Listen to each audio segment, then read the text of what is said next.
Hey guys! So you just watched a video on how to add details to your writing, and so now you are going to get to do just that exact thing with your stories that we've been planning for the past 2 days about your Runaway pumpkin story. So you remember Miss Barhorst read you this book on Tuesday when I wasn't here, and you guys saw the adventure that this Runaway pumpkin took. And before you start writing your final draft of your stories, I wanted to read a certain page to you again.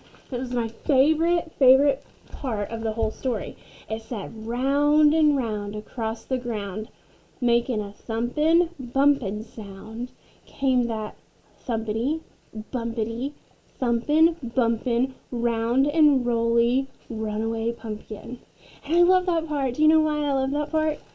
Yes, it's those sound words and the way that it rhymes. It's fun to read, and it makes a picture in my head. Now, the pictures on the page makes a really cool way to see what's happening in the story. So yes, the illustrator gives us great pictures to use that help us to visualize the story. But even without those, we can see and hear what's happening because of the words that the author chose to use.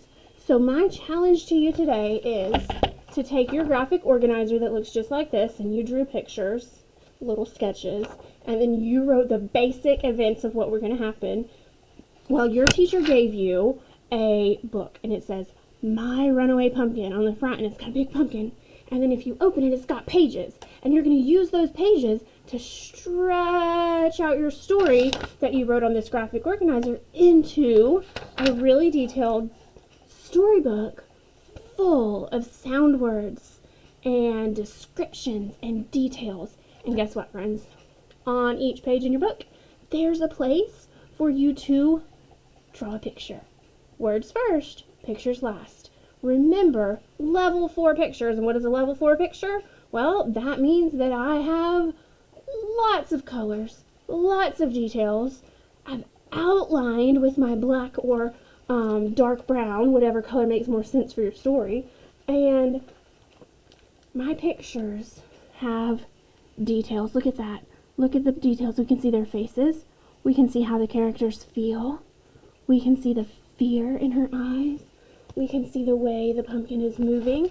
There was another picture that I loved, and it's on the next page. Look at that pig right there. Look at his face. You can tell he's terrified. He's not just a little bit scared. He's really terrified, and I can tell that by the way the illustrator drew his face. So make sure that your words do a great job of telling your story, and that your pictures do a great job of showing what's happening and how your characters feel.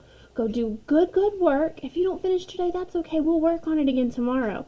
But whenever writing time is over, give it back to your teacher so it doesn't get lost. Do good work. I'll see you soon.